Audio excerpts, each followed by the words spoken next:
Assalamualaikum warahmatullahi wabarakatuh. A'udzu billahi minasyaitonir rajim. Bismillahirrahmanirrahim. Alhamdulillahilladzi arsala rasulahu rahmatan lil alamin. Asyhadu an la ilaha illallah al-malikul haqqul mubin wa asyhadu anna sayyidana Muhammadan abduhu wa rasuluh as-sadiqul wa'dul amin. Allahumma shalli wa sallim wa barik ala imamil muttaqin sayyidina wa habibina wa syafi'ina wa qurrati a'yunina wa maulana Muhammad wa ala alihi wa ashabihil mujahidin al-qahirin, amma ba'd. Ma'asyiral muslimin rahimakumullah wa hadakumullah wa hafizakumullah.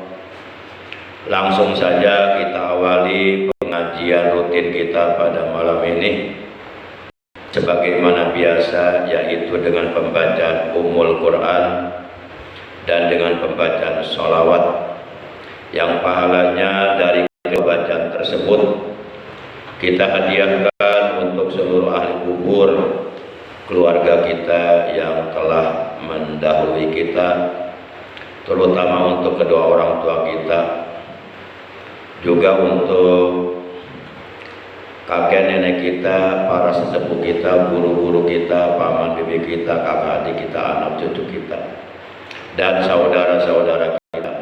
Bitil ganiyatil Fatihah. A'udzu billahi minasyaitonir rajim. Bismillahirrahmanirrahim.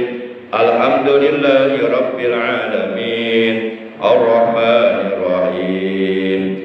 Maliki yaumiddin. Iyyaka na'budu wa iyyaka nasta'in. Ihdinas siratal mustaqim. Siratal ladzina an'amta 'alaihim ghairil maghdubi 'alaihim waladdallin. Rabbighfir lana amin. Ya Rabbi bil Mustafa balik maqasidana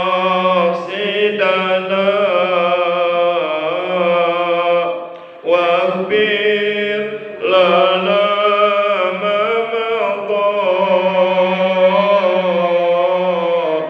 ya wasi'al karami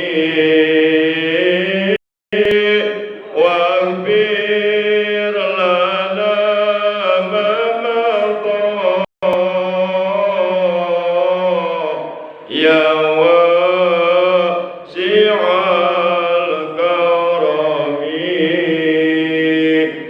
huwa al-habibul ladzi turja syafa'atuhu likulli hawlin minal ahwali muqtahimi likulli hawlin minal ahwali muqtahimi. Nabiyuna qudwatun linnasi laziyatun. Nabiyuna qudwatun linnasi lazimatun.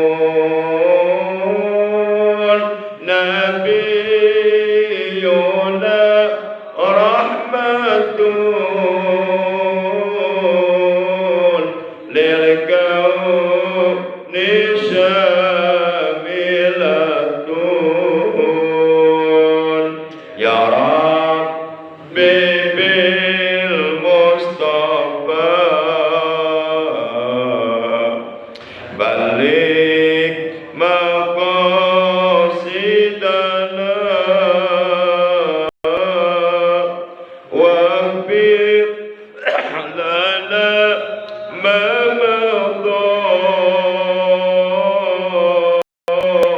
ya wasi'al karami waghfir lana ma madha ya wasi'al karami. Allahumma shalli wa sallim wa barik alaihi wa ala alihi wa sahbihi. Ma'asyiral muslimin rahimakumullah wa hadakumullah. Insyaallah pada pertemuan taklim kita malam ini memasuki malam tanggal 4 di bulan Rabiul Awal 1445 Hijriah. Al-Fakir ingin menyampaikan tentang mubarakah. Yang dimaksud mubarakah itu menurut ilmu fikih adalah memisahkan diri dari jamaah di dalam sholat berjamaah atau memisahkan diri dari imam di dalam sholat berjamaah. Itu disebut mubarakah. Mubarakah ini diambil dari fi'il madi lafadz paroko, artinya pisah. Mubarakah maksudnya adalah memisahkan diri. Dalam hal mubarakah itu ada dua macam. Ada mubarakah bi'ujrin, ada mubarakah bila ujrin. Adapun yang dimaksud mubarakah bi'ujrin adalah memisahkan diri dari imam di dalam sholat berjamaah dengan sebab adanya ujur atau dengan sebab adanya alasan yang bisa ditolerir atau bisa dibenarkan oleh hukum agama, dan ini hukumnya jaiz atau boleh, dan fadilah atau keutamaan sholat berjamaah tetap didapatkan walaupun dia sudah memisahkan diri dari sholat berjamaah, namun tetap pahala dapat apabila mubarakahnya bi'ujrin dengan sebab adanya ujur. Insya Allah nanti akan disampaikan, akan dijelaskan ujur-ujurnya seperti apa saja. Enggak, tafadhol.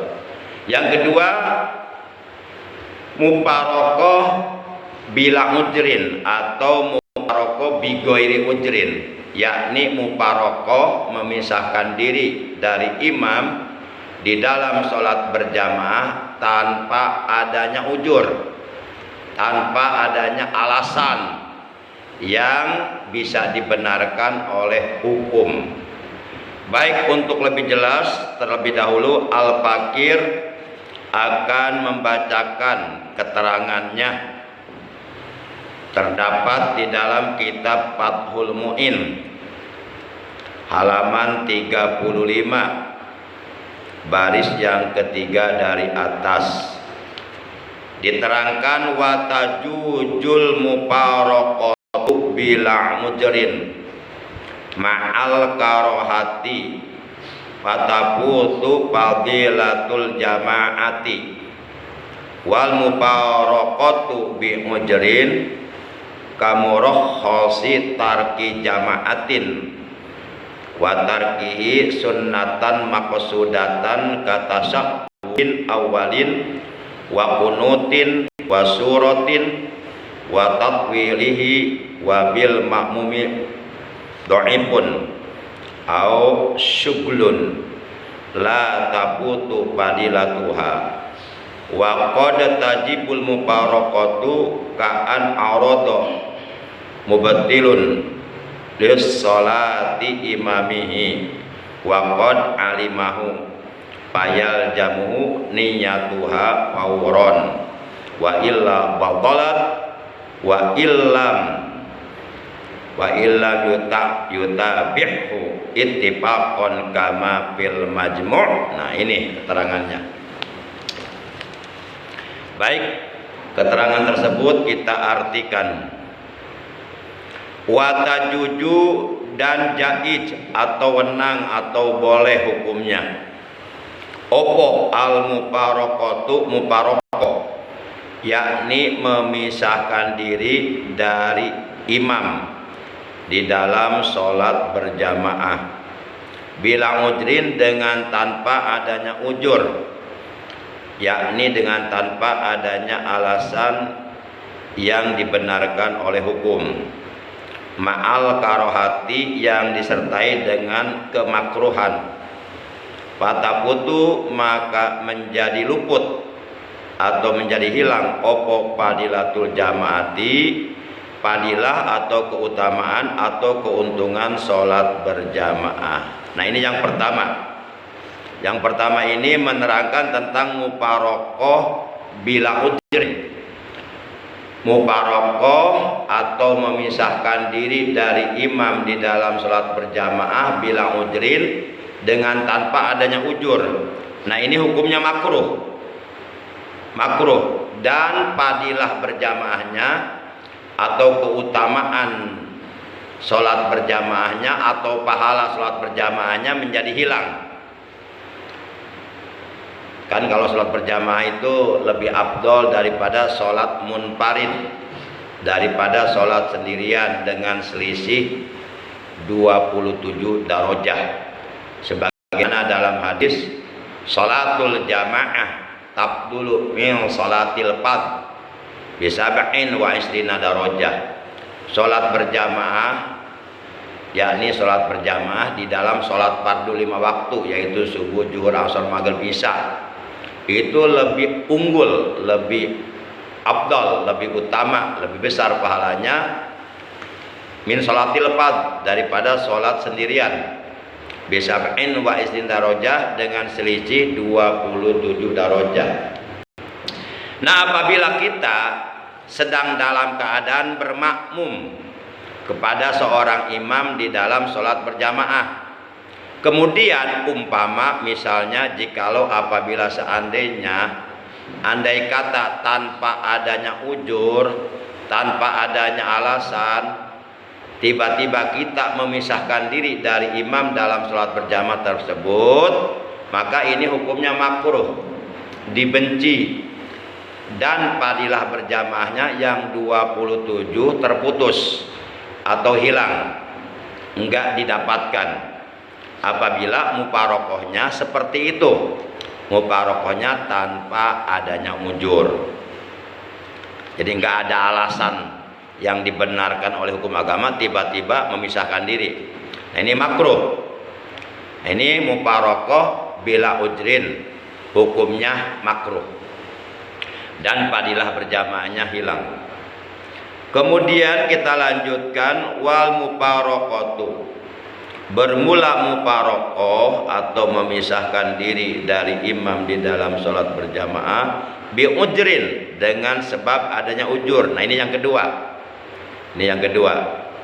Kamu rohosi tarki jamaatin, contohnya seperti rukhsah atau keringanan atau dispensasi meninggalkan jamaah, watarkihi dan meninggalkannya si imam, sunnatan maksudatan akan sunnah sudah, kata syahudin awalin, seperti contohnya misalnya si imam ini secara sengaja tidak mengerjakan tasawuf awal di dalam sholat maghrib, atau di dalam sholat isya, atau di dalam sholat zuhur, atau di dalam sholat asar.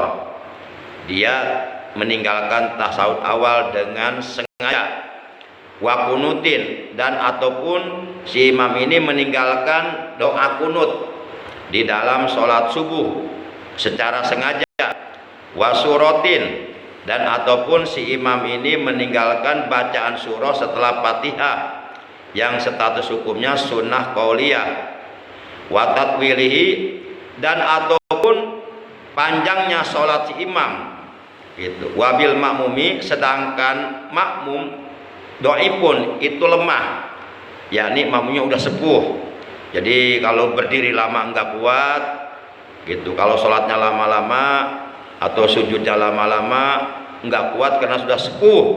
Nah, au suglun, atau ada kesibukan, ada tugas kesibukan, la taputu, maka tidaklah luput atau tidaklah lepas atau tidaklah hilang opo padilatuha, padilahnya sholat berjamaah atau keuntungannya sholat berjamaah yang 27 darajat tetap didapatkan walaupun orang tersebut sudah muparokoh dari imamnya, sudah memisahkan diri dari sholat berjamaah. Nah ini yang kedua, ini muparokoh bi ujrin. Jadi muparokoh bi ujrin, memisahkan diri dari imam di dalam sholat berjamaah dengan sebab adanya ujur, ini hukumnya boleh dan tidak makruh.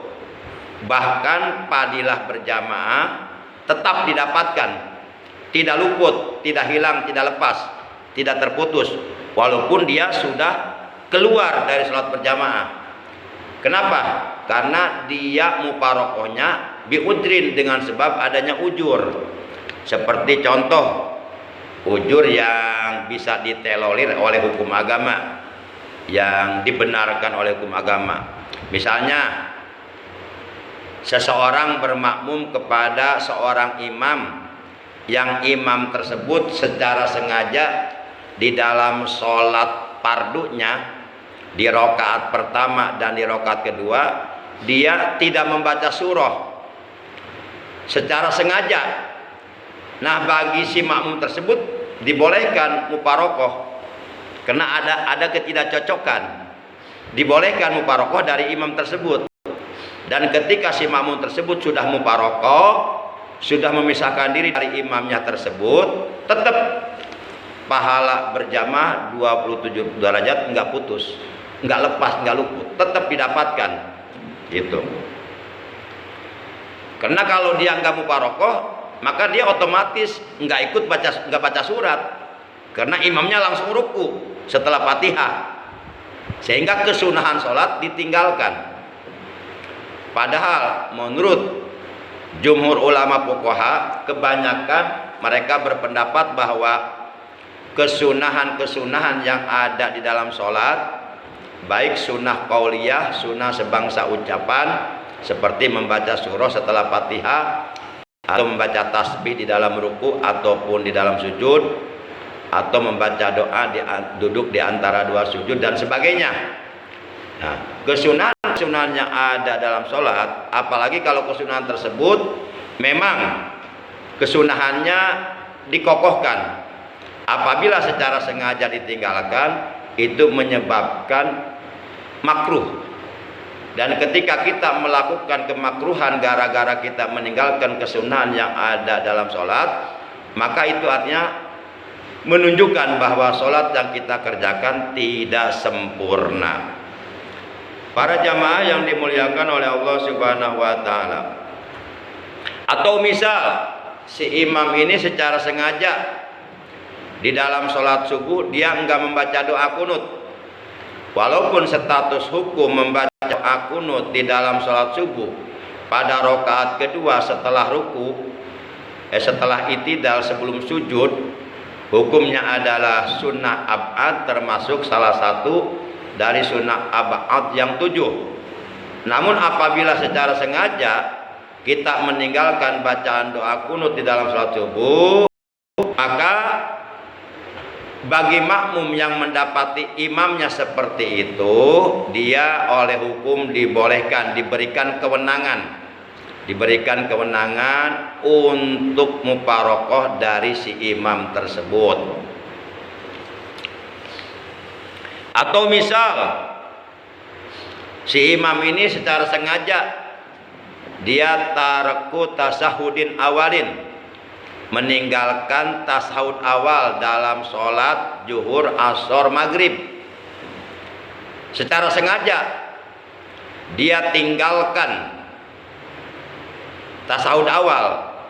Nah, bagi kita sebagai makmum apabila mendapati imam seperti ini, oleh hukum dibolehkan untuk muparokoh dari imam tersebut.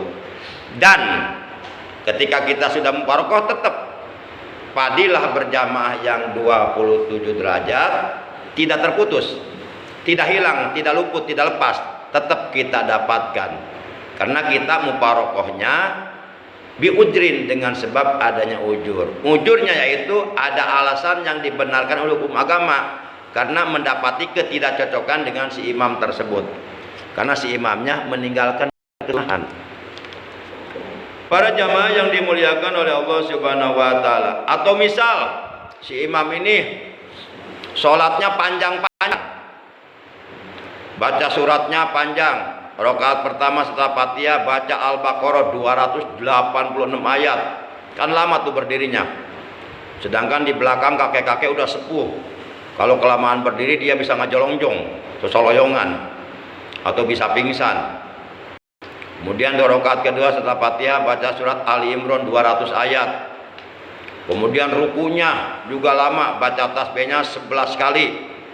Dan ditambah doa yang dibaca oleh Rasulullah. Allahumma laka roka'tu, Allahumma laka roka'tu walaka aslamtu khosa'alaka sam'i wa basari wa dan seterusnya. Nah, demikian pula di dalam sujudnya baca tasbihnya 11 kali. Dan ditambah doa yang dibaca oleh Rasulullah, Allahumma laka sajadtu wa bika amantu walaka aslamtu sajada wa jalilaji khalaqahu wa sawarahu wa basaru wa saqasamahu wa basaru bihauli wa quwati tabarakallahu ahsanul khaliqin. Demikian pula ketika duduk di antara dua sujud, dia baca doanya 3 balik. Rabbik birli warhamni wajburni warfani warjukni wahdini wa'afini wa'afani. Rabbik birli warhamni wajburni warfani warjukni wahdini wa'afini wa'afani.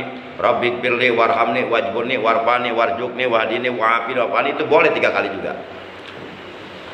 Nah, jadi sholatnya panjang-panjang. Rukun suratnya panjang, rukunya panjang, itidalnya juga panjang. Dia ada tambahannya. Selain dia membaca Rabbana walakal hamdu mil'us samawati wa mil'ul ardi wa mil'u ma syi'ta min syai'in ba'd, setelah tumannya dia baca ada bacaan doa yang dibaca. Setelah kita membaca Rabbana walakal hamdu mil'us samawati wa mil'ul ardi wa mil'u ma syi'ta min syai'in ba'd, ada bacaannya itu. Panjang bacaan itidalnya, walaupun itu statusnya hukumnya sunnah. Intinya si imam ini sholatnya panjang-panjang, jadi melamakan sholatnya. Ya kalau sholatnya sendirian nggak bawa penumpang nggak ada masalah. Tapi kalau bawa penumpang janganlah. Kita ikuti petunjuk Rasulullah. Rasulullah pernah bersabda, ija'am ma'ahadukum fal yukhaffif. Apabila salah seorang di antara kalian menjadi imam, fal yukhaffif, maka hendaklah meringankan sholatnya. Ya, standar lah, terlalu cepat jangan, terlalu lama jangan, standar lah, ukuran umum lah, yang sedang-sedang saja. Nah, ini lama. Sedangkan di belakang ada yang udah sepuh, ada orang buru-buru karena setelah sholat ada keperluan mau mengantarkan saudara yang sakit ke rumah sakit dan sebagainya lah. Ada yang mau kerja lagi, melaksanakan tugas, mencari nafkah untuk keluarganya. Nah sementara imam ini nggak mau tahu, yang penting dia action-actionan lah, gitu, pengen nyohor gitulah. Nah ini kalau kita nggak cocok dengan imam seperti ini, sehingga kita ya ada sedikit ngegerutu dalam hati karena terdapat ketidakcocokan dan menjadi madorot bagi kita oleh hukum dibolehkan untuk muparokoh, memisahkan diri dari imam tersebut dalam sholat berjamaahnya. Dan ketika kita sudah muparokoh, kita nggak usah ikutin gerakan dia, udah masing-masing aja. Kalau ada orang ngomong begini begitu, pandangannya lain, udah nggak usah didengar, berarti mereka nggak ngerti tentang muparokoh gitu. Mereka nggak ngaji. Ya pasti ada yang ngomong loh, kok ini orang sholatnya nggak ngikutin imam, nah berarti dia nggak paham. Kalau paham, oh berarti dia muparokoh gitu kan. Para jamaah yang dimuliakan oleh Allah Subhanahu wa taala. Bahkan ada muparokoh yang hukumnya wajib. Kalau enggak muparokoh malah jadi batal sholatnya. Harus muparokoh. Mana keterangannya? Nih keterangannya dalam kitab Fathul Muin halaman 35 nih. Baris ke-1, kedua, ketiga, keempat, kelima. Baris kelima dari atas nih. Di sini diterangkan waqad tajibul muparokotu ka'an arodo mubatilun sholati imamihi wa qad alimahu payal jamu niyatuha fauron wa illa batolat wa illam yutabi'hu ittifaqan kama fil majmu'. Nah ini keterangan ini. Wa qad tajibu, ini kodnya kod harfiah. Oleh karena kod harfiahnya masuk kepada fi'il mudhari, maka maknanya bukan litahqiq tapi litaklil, mengandung arti kadang-kadang. Kecuali kalau kod harfiah masuknya fi'il madi seperti qad qamati shalah, itu maknanya menunjukkan kesungguh-sungguhan, sungguh akan ditegakkan sholat.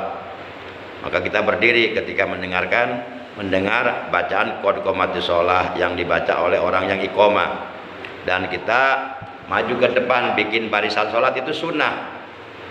Apabila dikerjakan dapat pahala. Jadi berdirinya berpahala, maju ke depannya berpahala, dan kita baca doa ketika kita mendengar ucapan qad qamatis shalah, qad qamatis shalah. Kita baca doanya aqabahallahu wa adamaha wa ja'alani min sholihi ahliha. Begitu. Dengar ucapan qad qamatis shalah, qad qamatis shalah. Jadi kalau mau diwasol qad qamatis sholatu, qad qamatis shalah. Saya pernah dengar ada yang baca begini, qad qamatis sholati, qad qamatis shalah. Itu salah. Itu JR dari mana? Itu kan as-sholatu kedudukan kalimatnya jadi fa'il. Kullu fa'ilin marfu'un. Setiap fa'il itu harus diropakan karena memang fa'il itu ismul marfu'u allazi waqat bada filuhu. Kalimat isim yang diropakan yang adanya setelah fi'ilnya, fi'il fa'il. Ada yang pernah baca gitu, qad qamati sholati, qad qamati shalah, itu salah. Berarti udah ketahuan gak paham nahwu itu orang, gak paham tata bahasa Arab. Jadi kalau yang paham tata bahasa Arab, paham ilmu nahwu, bacaan kita salah sedikit aja ketahuan. Orang yang udah menguasai ilmu nahwu itu telinganya tajam. Walaupun dia lagi ngobrol, tapi ketika dengar bacaan salah langsung connect dia telinganya, connect, dan lisannya akan terjaga dari kesalahan membaca. Para jamaah, jadi waqad tajibu, dan terkadang wajib tuh, terkadang tapi enggak selamanya, berarti kadang-kadang. Opo al muparokotu, muparokoh yakni memisahkan diri dari imam di dalam sholat berjamaah itu kadang-kadang jadi wajib. Mana contohnya? Ka'an arodo mubatilun li sholati imamihi, seperti sekiranya terjadi sesuatu yang membatalkan sholat imamnya. Artinya si imam ini melakukan perkara yang membatalkan sholatnya. Itu terlepas dari apakah si imam ini tahu atau tidak bahwa perkara itu bisa membatalkan sholat atau tidak. Nah, ya biasanya nggak tahu. Kalau dia tahu kalau perkara tersebut membatalkan sholat, mungkin dia nggak melakukannya. Yang jelas pasti si imam ini nggak tahu melakukan sesuatu perkara yang sesuatu perkara tersebut menurut hukum membatalkan sholatnya, tapi dilakukan oleh si imam ini karena ketidaktahuannya, karena kebodohannya dalam ilmu fikih. Nah gitu. Nah, dan hal ini diketahui oleh si makmum karena makmumnya paham ilmu fikih. Wa qad alimahu, dan sungguh si makmum mengetahuinya bahwa si imam ini melakukan sesuatu yang membatalkan sholatnya. Nah, ketika situasi dan kondisinya seperti ini, maka bagi makmum yang sudah tahu bahwa si imam sholatnya sudah batal, dia wajib muparokoh. Kalau dia ikutin terus, malah dia yang batal sholatnya. Nah, ini beginilah kalau kita ngaji seperti ini. Waqad alimahu tuh, dan sungguh si makmum ini mengetahuinya. Maka di sini jawabannya payal jamuhu, maka si makmum tersebut mesti atau wajib gitu. Opo niyatuha, niat muparokoh si makmum tersebut pauron, seketika itu juga dengan segera langsung dalam hati, nawaitul muparokoh anil imam, saya niat memisahkan diri dari imam karena saya mendapatkan si imam sholatnya sudah batal. Ini wajib muparokohnya, jangan diikuti terus. Kalau diikuti terus malah kita yang batal sholatnya. Nah ini bahasan secara disiplin ilmu seperti ini. Maka di sini kita pentingnya ngaji. Kalau kita nggak paham, nggak ngaji, ya kita ikutin terus. Banyak perkara-perkara yang dilakukan oleh si imam sehingga membuat sholatnya batal, tapi para makmum nggak tahu. Karena ketidaktahuannya itu diikutin terus, akhirnya batal semua sholatnya. Secara mata kasat, secara pandangan mata kepala mereka lagi sholat, padahal mereka bukan lagi sholat kata malaikat, mereka lagi main-main. Nauzubillah min dzalik.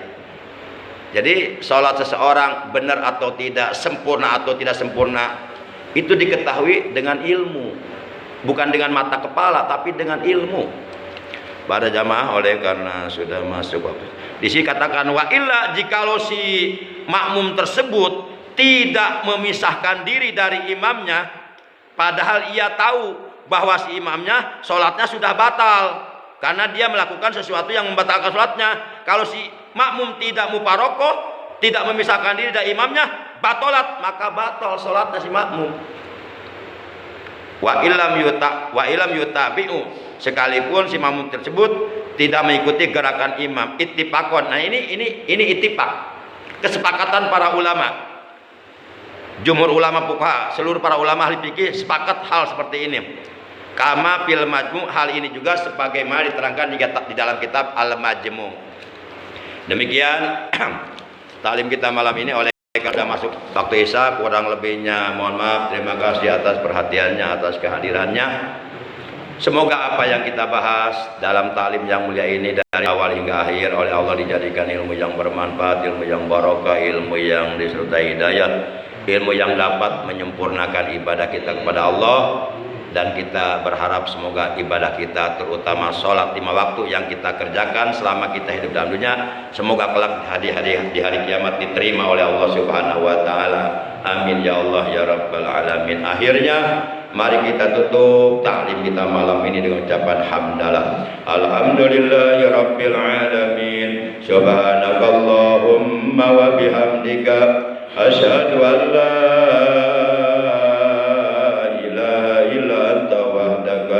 la syarika laka astaghfiruka wa atubu ilaik. Astaghfirullah rabbal baraya, astaghfirullah minal khataya,